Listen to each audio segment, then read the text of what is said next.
Est-ce que vous croyez qu'on pourrait dire que Balzac, à lui tout seul, pourrait être le seul auteur pour la vie de tout un homme? Mais non seulement on pourrait le dire, cher Éric Olivier, mais ce que vous dites là, c'est une thèse très connue et signée par un nom illustre, c'est la thèse d'Alain. Alain disait, vous pouvez prendre chez Balzac exactement les mêmes exemples que dans la vie. Un exemple pris dans un roman de Balzac, c'est tellement exact, ça colle tellement avec la réalité que pour moi, philosophe, ça a exactement la même valeur que si vous me preniez un exemple dans l'histoire ou dans des choses que vous avez vues et dont vous pouvez témoigner.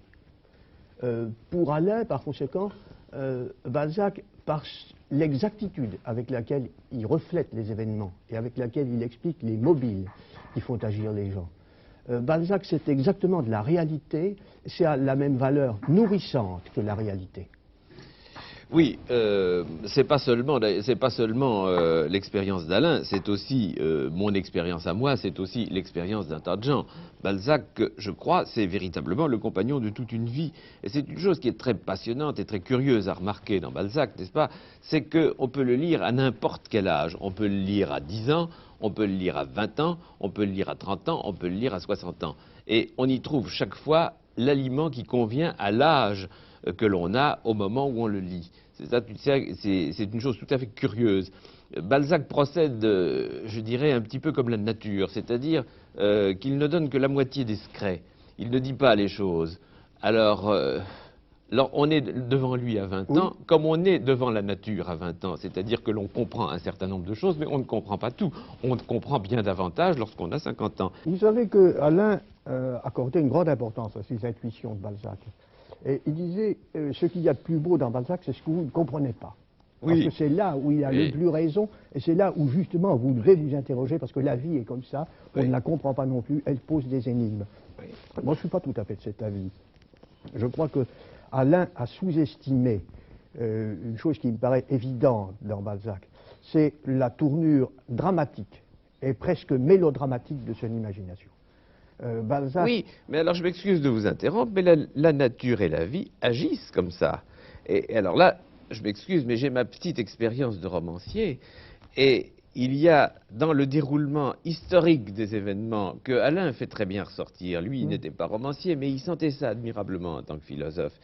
Il y a aussi un aspect de la vérité, et Balzac fait ressortir avec violence cet aspect de la vérité, justement par le tour mélodramatique qu'il donne à ses intrigues.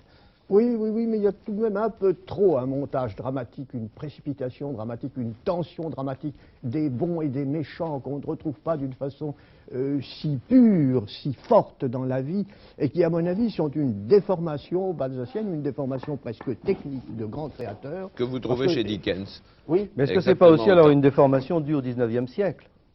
Et est-ce que par là, on ne pourrait pas arriver à vous poser une autre question? Est-ce que vous croyez que Balzac peut être encore considéré comme un auteur moderne? C'est là la grande question, Éric Olivier, c'est le grand mystère. Vous comprenez, pour les hommes de ma génération, nous avons encore connu le monde de Balzac. Moi, j'ai connu des sous-préfectures, des chefs-lieux de canton, des petites villes qui étaient exactement celles que Balzac nous décrit dans le cabinet des Antiques, ou dans La Vieille Fille, ou dans Eugénie Grandet. Ça se passait comme ça, le décor de la vie y était. Il y avait des vies que nous pouvions retrouver, et Balzac était, vers 1914 ou jusqu'en 1920, un auteur actuel.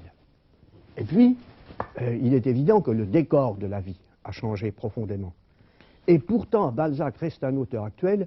Mais, vous avez la réponse tout de suite, n'est-ce pas? Parce que c'est l'auteur qui a le mieux décrit le monde capitaliste dans lequel nous vivons, c'est-à-dire un monde dans lequel toutes les hiérarchies ont disparu. C'est le grand drame social chez Balzac. C'est la disparition des hiérarchies, et les drames, les questions de conscience, les tragédies personnelles qui naissent de cette disparition des anciennes hiérarchies. On ne croit plus qu'à l'argent, gagner de l'argent, avoir de l'argent, se procurer de l'argent. On ne respecte plus que les gens qui ont de l'argent. On ne pense plus qu'à arriver. Et cette espèce de contexture dramatique, cette espèce de mouvement vers la réussite, qui est l'âme même de tout le roman de Balzac, de toute la comédie humaine, ben c'est encore notre histoire, qu'est-ce que vous voulez? Il y a tout de même une petite différence entre l'époque de Balzac et la nôtre, tout au moins telle que la décrit Balzac, et telle que la décrivent nos romanciers actuellement, ou tout au moins les gens qui essayent de la voir telle qu'elle est. C'est qu'il il y a indiscutablement une baisse d'énergie, une baisse d'influx vital.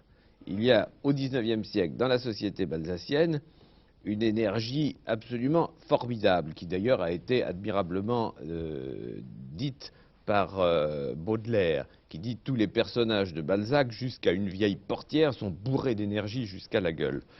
Nous ne sentons absolument plus ça dans le roman actuel, où au contraire les personnages sont très fatigués, où les personnages ne croient plus en eux, et non plus cette espèce de confiance aveugle dans leur propre destin que nous voyons dans les personnages de Balzac. Et d'autre part, est-ce que vous ne croyez pas que le décor, qui n'existe plus justement, a une grande influence sur la psychologie d'une époque? À partir du moment où ce décor du XIXe siècle a été rendu caduc par le monde actuel, la psychologie a dû évoluer aussi. Par exemple, comment pouvez-vous imaginer que des femmes de l'époque balsacienne aient une psychologie à peu près correspondante à celle des femmes d'aujourd'hui? Oui. C'est un grand mystère, vous voyez. Oui. Intrusion de la mini-jupe dans l'œuvre de Balzac. Qu'est-ce que ça donne? Qu'est-ce que ça donne? Oui. Qu'est-ce Oui. que ça donne? Eh ben, je vous le demande. Qu'est-ce qu'une Oui. jeune fille? Ah, mais c'est une question Oui. que je me pose aussi, Ah, Victor, bon? et à Oui. laquelle il est très Oui. difficile de répondre. Il n'y a Oui. pas un seul point de commun entre la vie d'une jeune fille actuelle, Oui. avec ses préoccupations, avec son décor de vie, avec Oui. ce qu'elle fait tous les jours, et la vie d'Eugénie Grandet ou Ursule Mirouet. Or, pourtant, les jeunes filles lisent Eugénie Elles lisent Grandet. encore Balzac. Elles lisent encore Balzac. Eugénie Grandet, ça leur paraît peut-être un peu vieillot, Ursule Mirouet aussi, mais enfin, elles se sentent quelque chose de commun avec ces jeunes filles de Balzac, qui sortaient avec un chaperon, qui étaient des êtres fragiles, tendres, couvés de tous les côtés, auxquels on ne pouvait pas laisser faire un pas, enfin, qui sont le contraire de ce que nos jeunes filles actuelles sont devenues. Ceci dit, il y a des tas de jeunes filles modernes chez Balzac, je veux dire des jeunes filles qui pourraient très bien exister aujourd'hui. Par exemple, Modeste Mignon, il lui en faudrait pas beaucoup pour avoir la très peu philosophie du de la tout, pilule. là, Et puis les femmes de Balzac sont restées très semblables, enfin les femmes d'aujourd'hui sont restées très semblables aux femmes de Balzac. Une femme comme Madame de Morsauf, elle existe encore aujourd'hui. Oui. Les jeunes filles ont évidemment changé de forme extérieure, mais pas les femmes balsaciennes, pas Madame d'Espard. J'en connais. Elle existe, exactement. Elle existe. Mais elles ont déjà un autre âge, ce qui change tout de même beaucoup de choses. Oui, c'est Oui, ça, mais Éric la Olivier, transposition avec des est la problèmes même. différents, parce que Oui, vous Madame savez, d'Espard, à Balzac quel âge? Elle a 30 ans. passé pour le grand spécialiste des femmes. C'est le Marcel Prévost de son époque. Oui. Nous ne nous en rendons pas compte aujourd'hui. Oui. Enfin, la manière dont en parlait la critique, c'était l'homme qui sait tout sur les femmes. Le grand psychologue féminin, l'homme qui a la tête sur tous les oreillers. Ce qui est comique quand on se représente ce qu'était ce gros Balzac qui n'avait plus de dents, qui avait des cheveux souvent luisants, qui se mettait beaucoup de parfums et qui était le dernier, malheureusement, à avoir la tête sur tous les oreillers. Eh bien, enfin, c'est l'idée Oui, il qu'on avait se fait de lui. un aspect Dario Moreno physiquement. Oui. Et d'ailleurs, Ça n'empêche peut-être pas Dario Moreno d'avoir beaucoup d'oreillers. cette faveur des femmes, cette grande abondance de lectrices agaçait énormément la critique. Je me rappelle, on voit plusieurs fois dans Sainte-Beuve, il le lui reproche, ça agace Sainte-Beuve énormément. Oui, bien sûr. Sainte-Beuve dénonce le côté moite, le côté féminin, le côté parfumé de Balzac. Vous avez tout à fait Oui, raison. Il y a un oui, article il n'aime pas ça. Très étonnant Il n'aime pas ça du tout. de Sainte-Beuve Oui. à ce sujet. Mais alors, je reviens à cette ressemblance avec nos femmes modernes. Balzac, qui a peint énormément de femmes, une très grande variété de femmes, les peint avec une idée de son temps qui est devenue fausse d'une autre. Mais alors, tout de même, est-ce que vous croyez qu'aujourd'hui, moi, pour ma part, je n'ai jamais entendu de jeunes gens, garçons ou filles, me dire qu'ils aimaient Balzac ou même qu'ils lisaient Balzac? J'ai l'impression que c'est beaucoup plus un auteur lu par des gens adultes que par la nouvelle génération. Il faut avoir fait l'apprentissage de la vie. Vous voyez des œuvres très célèbres comme Le Cousine Bette. Qu'est-ce qu'un garçon de 20 ans peut retenir de La Cousine Bette? Qu'est-ce qui peut l'intéresser là-dedans? Cette espèce de chose si dramatique, le vieux Hulot qui est un vieux beau et qui ruine absolument toute sa famille, qui, haut fonctionnaire, très haut fonctionnaire, est absolument prêt à tout. Exactement à tout, parce qu'il aime les petites filles, parce qu'il lui faut des jeunes femmes, parce que pour satisfaire cette passion qui est Oui, c'est la destruction d'un homme, par la sexualité. Oui, mais à 20 Alors à 20 ans, ans, on ne comprend pas, c'est évident. C'est évident. comprendre. Et je dirais même, qu'est-ce qu'un lecteur courant peut comprendre à Cousine Bette? Je veux dire, un lecteur qui n'est pas soi-même un artiste, parce qu'il y a tout le problème de l'artiste, tout dans l'histoire de Steinbock. qui Oui. ne peut travailler que lorsqu'il y a une autre volonté plus forte que la sienne à côté de lui pour l'obliger à travailler. Et- Une chose d'ailleurs qui est assez curieuse à observer, c'est que lorsqu'on lit Balzac jeune, on se dit toujours il exagère. C'est pas comme ça dans la vie. Il en fait trop, il en dit trop, il en met trop, c'est pas vrai. Et justement, à mesure qu'on vieillit, on s'aperçoit qu'il n'exagère pas. Que simplement, il montre, comme vous le disiez tout à l'heure, d'une façon dramatique et même mélodramatique, un certain nombre de choses qui sont vraies. Mais il n'y a jamais d'exagération. Balzac, bien que la plupart de nos préoccupations actuelles aient maintenant changé, que nos inquiétudes, tout ce qui nous tracasse, soit absent de l'univers balzacien. Balzac est quelqu'un dont nous pouvons dire « Ah, mais celui-là, je l'ai connu, et 30 personnages de Balzac, 30 situations de Balzac, je les ai vus, c'est exactement comme ça. » C'est le problème du théâtre classique. Or, Oui. pourquoi le théâtre classique ne nous fait-il pas le même effet? Pourquoi, quand même, vous ne dites pas de la même manière devant Andromaque ou le Cid, ah, mais Chimène, je l'ai connu, j'ai vu que ça, à chaque instant. Et C'est puis pas vrai. Andromaque, J'ai pas ben connu non. Chimène, Vous- et j'ai vous pas ne le connu dites pas. Athalie, j'ai Est-ce pas que connu aussi Phèdre. la forme romanesque, tout de même, met les personnages beaucoup plus à la portée de la vie qu'on mène chacun. Et je crois que Balzac s'est attaqué à quelque chose qu'il a été le seul à faire, c'est-à-dire à faire le portrait complet du peuple français. Exactement. Et voilà, c'est ça. Exactement. finalement. Et c'est, disons Alors, du il tout a dit même la- que c'est ce qui Oui. manque à la littérature française du XVIIe siècle. C'est Vous ce voyez qui- comme voilà. notre littérature française serait beaucoup Il y a plus un petit quelque chose comme- passionnante oui. à l'époque classique si on nous avait décrit ce qu'était socialement le siècle de Louis XIV, si on nous avait montré les drames, parce que nous savons aujourd'hui qu'il y en a eu, si au lieu de faire cette ombre éternelle sur le mur qui représente l'homme, et qui est évidemment ce qu'il y a de si précieux dans Oui. dans l'art classique, on nous avait montré ce qu'il y a autour et sur quoi ça se dégage. Bah, Saint-Simon a essayé un peu quand même au Bah oui. XVIIe siècle. Mais alors je voudrais vous poser une autre question maintenant pour prendre les choses presque à l'envers. Imaginons Balzac au XXe siècle.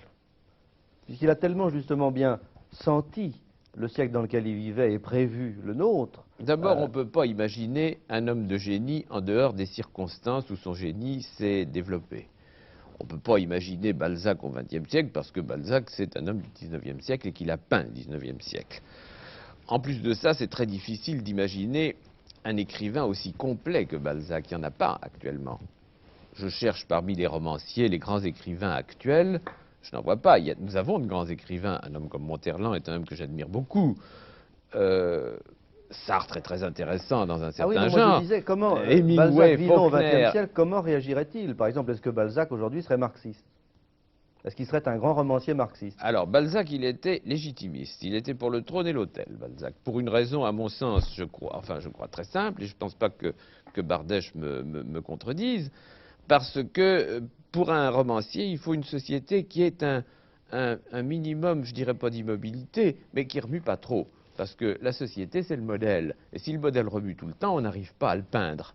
Au détour, je n'en donnerai pas la même explication. Alors attendez, je m'excuse, je finis. Je crois qu'une des raisons pour lesquelles c'est si difficile d'être Balzac aujourd'hui, c'est que la société remue beaucoup plus qu'elle ne remuait au XIXe siècle. Au temps de Balzac, il y avait une certaine immobilité qui était d'ailleurs pas absolument naturelle, qui était un peu factice. L'immobilité de Louis-Philippe, elle a été plaquée sur quelque chose qui remuait beaucoup, mais ça a arrangé Balzac parce que la société restait quand même à peu près dans ses vieilles structures, ou plutôt dans les structures qui avaient été faites par la Révolution et par la Restauration. Alors ça remuait pas encore trop. Aujourd'hui, ça remue tout le temps. Les conformismes changent tous les 2 ans. Sauf Alors tout de c'est même, très dans difficile l'univers d'être... communiste, il aurait eu 50 ans de d'être légitimité à sa disposition. D'ailleurs, les marxistes l'ont très bien Et compris. j'adore Balzac. Ils adorent Balzac et j'étais en Russie il y a une dizaine d'années. On faisait paraître à ce moment-là une édition complète des œuvres de Balzac, qui était, je pense, une édition très sérieuse, comme en font les Russes. Elle était souscrite avant même d'être sortie. Peut-on parler de philosophie chez Balzac? Dernière question pour conclure. Je vais vous donner, je vais pénétrer davantage dans le détail si vous voulez. La philosophie personnelle de Balzac, en fait, sa conception de l'homme, c'est une énergétique.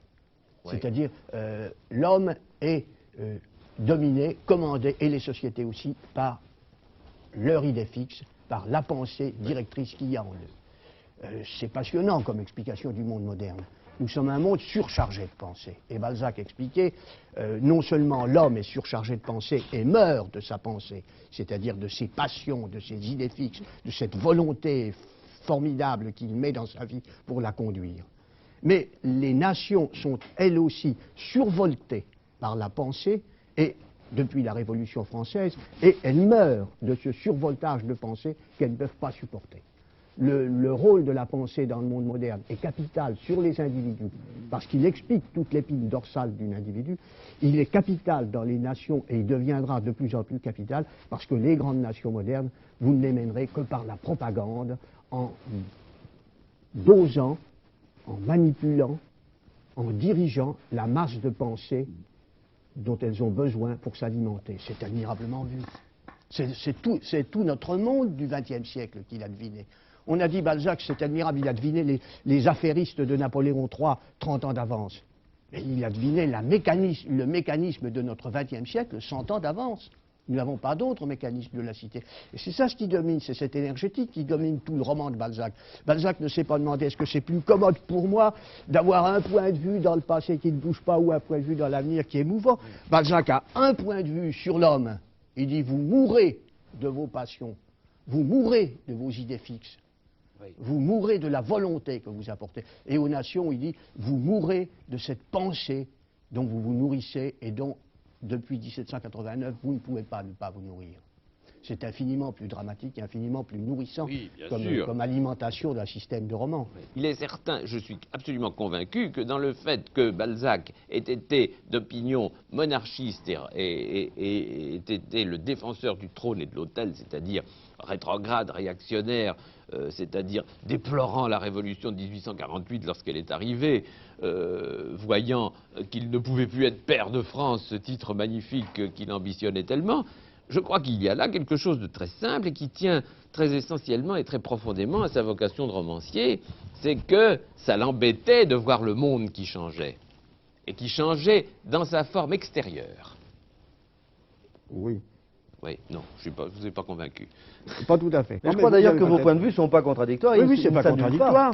C'est pas contradictoire. Ça a certainement aidé beaucoup le romancier d'avoir cette position fondamentale. Oui. Et j'en crois votre témoignage de romancier du Tour, parce que vous êtes romancier, je ne le suis pas. Vous avez donc de ce côté une expérience. Et d'ailleurs, de la regardez, vie que je ne suis pas le seul à sentir ça. Regardez des romanciers doués, comme Faulkner, par exemple, comme Giono, par exemple. Ce sont des gens qui ne veulent pas regarder le monde actuel, mais qui se réfugient dans le passé, parce que ça ne bouge pas. Parce que là, ils ont un modèle tranquille qu'ils peuvent regarder à loisir et reproduire à loisir sur leur toile. Et puis disons du Tour qu'ils ont une référence.